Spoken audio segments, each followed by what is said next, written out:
Let's start talking about biodiversity and ecosystems and species. It's shocking what we have lost. It's shocking what is in decline. What's even more shocking is if the species are listed on SARA, the Species at Risk Act, they're declining even faster once they get listed. According to the WWF report, habitat loss is the greatest threat to wildlife. And there's a reason I pick out that quote, because we're going to look at habitat from a biodiversity viewpoint, because that's the starting point. What does biodiversity supply? I mean, look at it. That's essential goods. There's nothing else out there in nature that provides goods like this for our well-being and our lifestyle in this country. Services, water filtration, soil. Look at pest management, carbon sequestration, habitat for humans, beauty, tourism, biodiversity and climate extremes. Of course, they're subject to the climate extremes the same way we are.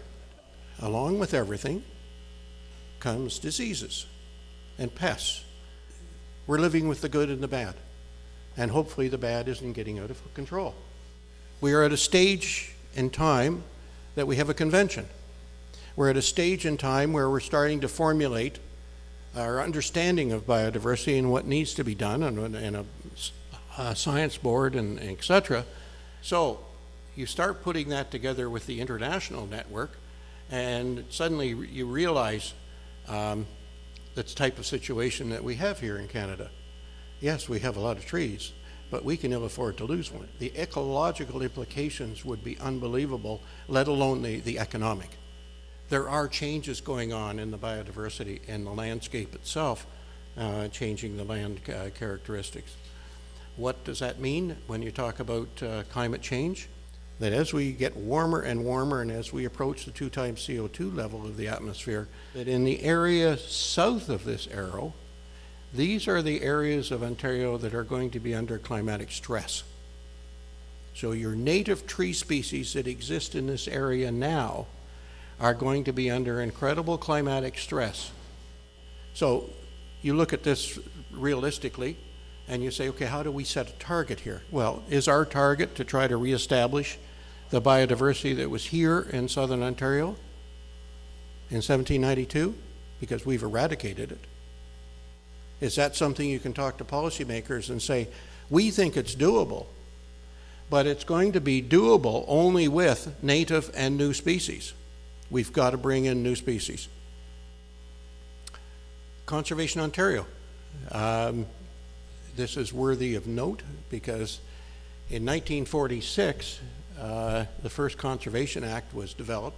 We were able, for the first time, to establish a new act, modernize the act, and we were successful at getting it through the provincial government. All parties supported it. And the problem is that the government has cut that. Even though they had previously totally endorsed the new Conservation Act, they have now cut it. And they're now going to revise the new Conservation Act. Anyways, monitoring and early detection, key. It's key to everything, whether it's human beings or it's the health of the trees, etc. We need the monitoring and early detection programs very badly, because biodiversity does matter. It's something that you cannot avoid. It is the backbone to sustainability, and biodiversity at the species and at the genetic level and at the ecosystem level are critical elements, especially in disturbed landscapes like South Central Ontario. And they require as much attention as going out and being open for business.